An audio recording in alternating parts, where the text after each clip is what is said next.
তো আপোনাৰ অভিনেতা হোৱাটো এই জীৱনৰ এটা প্ৰধান উদ্দেশ্য আছিল মোৰ কোনো লক্ষ্যই নাছিল ছাৰ মই কৈছোঁ না ছাৰ মই অতি অসভ্য অতি বজ্জাতৰ হাদ্দি আছিলোঁ ছাৰ মই তাৰমানে মোৰ নিচিনা অসভ্য গুৱাহাটীত নাছিলে মোৰ নাম আছিলে ছাৰ ৰাজু গুণ্ডা বুলি বিশ্বাস কৰক ছাৰ নিজে নিজৰ বিষয়ে এইবোৰ কথা যিজনে ক'ব পাৰে তেওঁতো বাৰু কেনেকৈ গুণ্ডা হ'ব কেনেকৈ তেতিয়া সেই তাৰপিছত যেতিয়া মোৰ কোনো উদ্দেশ্য নাছিল ছাৰ ক্ৰিকেট খেলিছোঁ অভিনয় কৰিছোঁ মানে কোনো উদ্দেশ্য নাছিল ঘটনাক্ৰমেহে মই সেইবোৰৰ মাজত সোমাই গৈ আছিলোঁ তাৰপৰা এটা বিষয় উদ্দেশ্য আছিল বোধহয় জীৱনটোক ভাল পোৱা জীৱনটো যাপন কৰি জীৱনটো ছাৰ উপভোগ কৰিব লাগে সেইটোৱে আপোনাৰ এটা মোৰ উদ্দেশ্য হৈছে জীৱনটো উপভোগ কৰিব লাগে যিখিনি প্ৰয়োজন কষ্ট কৰি আৰ্জিব লাগে অযথা মানুহৰ মাথাত মাৰি এই কৃষকক যে ছাৰ পইচা দিছে সেই পইচাও যে ছাৰ খেতিৰ মাটি নাথাকা মানুহে পইচা খাইছে শিক্ষকেও ছাৰ খাইছে পইচা কিমান লাজ লগা কথা আপুনি এবাৰ অকল লাজ লগা কথাই নহয় এইটো চৰম দুৰ্ভাগ্যৰ কথা নিজৰ জাতিটোৰ ভয়ংকৰ ভৱিষ্যতৰ এইবিলাকেই এইটো এটা অন্ধকাৰৰ মুখলৈ ঠেলি লৈ গৈ আছে এজন খেতিয়কৰ তাত প্ৰধানমন্ত্ৰীগৰাকীয়ে দিছে সন্মান শব্দটো লগাই দিছে খেতিয়ক নিদি সন্মানটো কিয় দিছে যে খেতিয়কসকলক সন্মান কৰে যে তোমালোকে এই খেতি কৰিছা আমি খাই আছোঁ সেই পইচাও ছাৰ চৰকাৰী চাকৰিয়াল বা অমুকে তমুকে শেষত শিক্ষকেও সেই পইচাকেইটা সেই 2000-1000 টকাও 2 নম্বৰী কৰি খাইছে খুব আপুনি কোৱাৰ দৰে ছাৰ আমাৰ এইবিলাক যদি বাদ নিদিয়ে খুব অন্ধকাৰলৈ যাব এই জাতিটো আপোনাৰ ঘাইকৈ ভাল পাওক বা বেয়া পাওক অভিনয় কৰিয়ে জীৱনটো অতিবাহিত হৈছে ঘাইকৈ আপোনাৰ অসমীয়া অভিনেতা অভিনেত্ৰীৰ ভিতৰত আপোনাৰ প্ৰিয় অভিনেতা বুলি ক'লে কাৰ নাম ল'ব প্ৰিয় অভিনেত্ৰী বুলি ক'লে কাৰ মানে মানুহ হিচাপে নহয় অভিনেতা হিচাপে ছাৰ মই দুজনৰ অভিনয় খুব ভাল তিনিজনমানৰ অভিনয় খুব ভাল পাওঁ বিষ্ণু খাৰগুৰিয়া দা হিৰণ্য ডেকা ৰবি শৰ্মা হিৰণ্য ডেকা মানে বৰলাকাই আৰু ৰবি শৰ্মা আৰু অভিনেত্ৰীৰ ভিতৰত গোটেইকেইগৰাকীয়ে মোক ভাল লাগে যিকেইগৰাকীয়ে অভিনয় কৰিছে সকলোৱে নিজৰ ষ্টাইলত কৰে মৃদুলা বৰুৱাই হওক বিদ্যা ৰাওৱে হওক বা মলয়া বাইদেৱে হওক সকলোৱে ভালে আৰু সকলোৱে মোৰ প্ৰিয় ছাৰ আপুনি নিজে কোনকেইটা চৰিত্ৰত কি ভূমিকাত অভিনয় কৰি আটাইতকৈ বেছি আনন্দ পাইছিল ছাৰ মই কৈছোঁ ছাৰ মই তাৰমানে খুব হিচাপ কৰি নচলোঁ ছাৰ জীৱনটোও হিচাপ কৰি নচলোঁ আৰু মই অভিনয়টোও হিচাপ কৰি নকৰোঁ ছাৰ যি চৰিত্ৰ দিছে তাকে মনোযোগেৰে কৰিবলৈ চেষ্টা কৰিছোঁ পৰিচালকে যেনেকৈ কৈছে বা আৰু মোৰ কপাল ভাল আছিল ছাৰ মই মাজতে কৈ থওঁ এই যে অভিনয়ত সোমোৱাৰ লগে লগে ছাৰ নাটকত সোমালোঁ যে এনেকুৱা মানুহ পালোঁ যি একোজন পথ প্ৰদৰ্শক পবিত্ৰ কুমাৰ ডেকা হওক সঞ্জীৱ হাজৰিকা হওক বিদ্যুৎ চক্ৰৱৰ্তী হওক তপন দাস হওক এইবিলাক দুলাল ৰয় ছাৰ হওক কৃষ্ণমূৰ্তি হাজৰিকা হওক এই মানুহবিলাক একোজন পথ প্ৰদৰ্শক ঠিক তেনেকৈ চিনেমাত যেতিয়া লাহেকৈ সোমালোঁ সেইবোৰ মানুহ এজন পথ প্ৰদৰ্শক গৈ যেতিয়া ফাইনেলি মই ভৱেন শইকীয়া ছাৰৰ লগত কাম কৰিলোঁ তেতিয়া মই অনুভৱ কৰিলোঁ যে জীৱনটো আচলতে কি ধৰণে পাৰ কৰিব লাগে এই তেতিয়াহে মোৰ অলপমান পৰিৱৰ্তন আহিল আৰু ছাৰ মই প্ৰত্যেকটো চৰিত্ৰ কৰিয়ে মই ভাল পাইছোঁ এখন অধৰ চিনেমা কৰিছোঁ পইচাৰ কাৰণে কৰিব লগা হৈছিলে তাৰ বাহিৰে মোটামুটি আৰু ভাল মানুহৰ লগত কাম কৰিছোঁ ছাৰ গতিকে যথেষ্ট কথা শিকিছোঁ আপুনি অভিনয়ৰ ভাষাত ক'ব গ'লে আপুনি খলনায়কৰ ভূমিকাটো প্ৰথম আৰম্ভণিটো খলনায়কে আছিল ছাৰ খলনায়কৰ ভূমিকাত অভিনয় কৰি আপুনি ভাল পায়নে মই খুব ভাল পাওঁ ছাৰ ভাল পায় হয় কাৰণ তাত অভিনয় কৰিব অভিনয় কৰে এজ ইউজুৱেল হিৰ' এটা হ'লে সি নাচিলে বাগিলে গান গালে দুটা ডাইলগ ক'লে হ'লে কিন্তু আপুনি খলনায়ক হ'লে বেলেগ ধৰণৰ কৰিব পাৰি গেটআপটো চেঞ্জ কৰিলোঁ বা ভইচটো চেঞ্জ কৰিলোঁ বা বডি লেংগুৱেজ চেঞ্জ কৰিলোঁ আপোনাৰ তেনেকুৱা এটা চৰিত্ৰৰ কথা মনত আছেনে খলনায়কৰ চৰিত্ৰ যিটো কৰি আপুনি ভাল পাইছে মই খুব সৰু খলনায়কৰ চৰিত্ৰ এটা কৰিছিলোঁ ভৱেন শইকীয়া ছাৰৰ ছবিত ইতিহাস ছাৰ মই নকৰোঁ মই ছাৰলৈ এচিষ্ট কৰিছিলোঁ ছাৰে জোৰ জবৰদস্তি নহয় তোমাৰ কাৰণে লিখিছোঁ তুমি কৰিব লাগিব সৰু আছিলে মই কৰি ইমান ভাল পাইছিলোঁ আমাক কৰি শুনাও মনত নাই ছাৰ মোৰ সঁচা কথা ক'বলৈ মনত নাই খুব বেয়া মানুহ এজন তেওঁ বেয়া কাম কৰা মহিলাগৰাকী বেয়া ব্যৱহাৰ কৰে মানে ডাইলগৰ গাঁথনিবিলাক ইমান ধুনীয়া আছিলে কৰি খুব ভাল পাইছিলোঁ আৰু বাকী খলনায়কৰ চৰিত্ৰ কৰি ভালেই পাইছিলোঁ ছাৰ মাজতে আপোনাৰ দেউতাৰ নাম ওলাইছিলে তেখেতো এজন বৰ ক্ষণজন্মা পুৰুষেই আছিলে 92 বছৰ বয়সলৈকে টেনিছ খেলিলে হয় ছাৰ তেখেতৰ বিষয়ে আপোনাৰ বেছি মনত মানে তেখেতে কি ধৰণে আপোনাৰ জীৱনত সাঁচ বহুৱাইছিলে মোৰ ছাৰ দেউতা আছিলে পেৰাচাইট দেউতা মাৰ ওপৰত ভৰসা কৰা মানুহ এজন আছিলে দেউতা সৎ আছিলে চিজিলকৈ চলিছিলে, চিজিলকৈ খোৱা বোৱা, চিজিলকৈ জীৱন চব চিজিলকৈ আছিলে। দেউতাই মোৰ জীৱনত কেতিয়াও ইণ্টাৰফেয়াৰ কৰা নাই, কেতিয়াও। কিন্তু কেতিয়াবা দুটা কথা মানে আচৰিত কথা মোক কৈছিলে, কিয় কৈছিলে মই আজিলৈকে নাজানো। এটা কৈছিলে তই এক্টিং কৰিলে চুলিখিনি আগলৈ টানি ল'বি, কিয় কৈছিলে মই নাজানো, নহৰিলো আপুনি মোক সোধা নহ'লগৈ। আৰু আমাৰ যিটো পুৰণা ঘৰ আছিলে, সেইটো ঘৰ কোনে বনাইছিলে, দেউতাহঁত ক'ৰ পৰা আহিছিলে, কোনো বুৰঞ্জী নাই। মাহঁতৰ আছে, মাহঁতৰ আমাৰ মাহঁতৰ ফেমিলি উত্তৰ গুৱাহাটী শিলখাকত আছে, সেইটো আছে, কিন্তু এইটোৰ কোনো হেৰি নাই। আৰু দেউতা খুব সৎ মানুহ আছিলে, চিজিল আছিলে, মুখখন দেখিলেই বুজা যায় কাৰো লগত তেওঁ হেৰি কৰা। আৰু ইনফেক্ট দেউতা এনেকুৱা সৎ আছিলে, দেউতাৰ হাতত কিছুমান আছাম ক্ৰিকেট এছ'চিয়েশ্যনৰ দেউতা যেতিয়া সম্পাদক আছিলে, কিছুমান বস্তু আছিলে, যেনে কোনোবা অমুক ডাঙৰ প্লেয়াৰে খেলা বেট এখন, কোনোবা ডাঙৰ চহী কৰা বল এটা, এনেকৈ কিবা এটা ধুনীয়া আলমিৰা বনাই পেলাই তাত সেইখিনি দি দেউতাই ACR অফিচলৈ পঠিয়াই দিলে। দুদিন পিছত দেখোঁ যে আকৌ সেইটো সেই আলমাৰী ড্ৰয়িং ৰুমত। তো দেউতাক সুধিলোঁ যে এইটো কি হ'ল, ইয়াতে আহিল যে, বোলে নাই তাহাঁতৰ অফিচত বোলে থ'ব জেগা নাই। দেউতা আছিলে নৰ্মেল,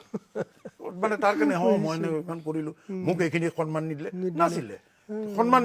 নিদিলি। গতিকে মই আপুনি তেওঁৰ পৰা কিছু গুণ পাইছে। আপোনাৰ মা এতিয়াও আছে নেকি? মাও ঢুকাইছে। হয়, ঢুকাইছে। আপোনাৰ মাৰো কিছু প্ৰভাৱ পৰিছে? হয়, মা আছিলে। আপোনাৰ পিতৃ মাতৃ উভয়ৰ প্ৰভাৱ কিছু পৰিছে, তেওঁলোক বুজিছোঁ। আপোনাৰ এই যে আপোনাৰ দেউতাই চুলিখিনি আগত কৈছিলে, এতিয়া মনত পৰিলে আপুনি যে লকডাউনৰ সময়ত নাপিতৰ ওচৰত যাবলৈ ভয় লাগে, কিন্তু আপোনাৰ চুলি কটা হৈ আহিছে। মই নিজে কাটি দিছোঁ ছাৰ, কালি ৰাতি কাটি দিছোঁ ছাৰ। কালি ৰাতি তাৰমানে এই বদ অভ্যাস এটা আছে ছাৰ, এই বদ অভ্যাসটো কৰি ভাত চাত ৰান্ধি বদ অভ্যাসটো কৰি হঠাৎ মই কিবা কাৰণে আইনাখন চাওঁতে মোৰ নিজক পচন্দ হোৱা নাই। মই বোলো নহয়, ৰাতি ছাৰ 9:15 মান হ'ব, ৰেজাৰডাল আছিলে, বোলো নিজে পানী লগাই ছাৰ নিজে অলপমান বোলো চাই লৈ মই এতিয়াই সন্তুষ্ট। আচ্ছা, আপোনাৰ জীৱন মই বহুত মানুহ আহিছে বিচিত্ৰ প্ৰকৃতিৰ, কিন্তু আপোনাৰ কেইটামান কথাই মোক বৰ গভীৰ দাগ পেলালে। আপুনি যে জীৱনৰ কোনো উদ্দেশ্য নাই বুলি ক'লে, কোনো কথাকে চিৰিয়াছলি নলয়, জীৱন যাপন কৰাটো, জীৱন উপভোগ কৰাটোৱেই প্ৰধান উদ্দেশ্য। আচলতে সেইটোৱেই হ'ব লাগে, আচলতে উদ্দেশ্য হ'ব লাগে সেইটোৱেই। তো আপোনাৰ এই অভিনয় জীৱনৰ বা খেলুৱৈ জীৱনৰ এনেকুৱা কেইটামান মধুৰ স্মৃতি কওকচোন, যিখিনি স্মৰণ কৰি আপোনাৰ ভাল লাগে, মানুহৰে হওক ঘটনাৰে হওক। মোক খেলা দিনৰ এটা কথা মনত পৰে। আমি খেলিবলৈ গৈছোঁ কলিকতাত, আমাৰ কলিকতা আছামছৰ ওপৰত যিটো ডৰ্মিটেৰী আছে, ডৰ্মিটেৰীটোত আমাক থাকিবলৈ দিলে। তো আমি দুপৰীয়া গোটেই, আৰু ছাৰ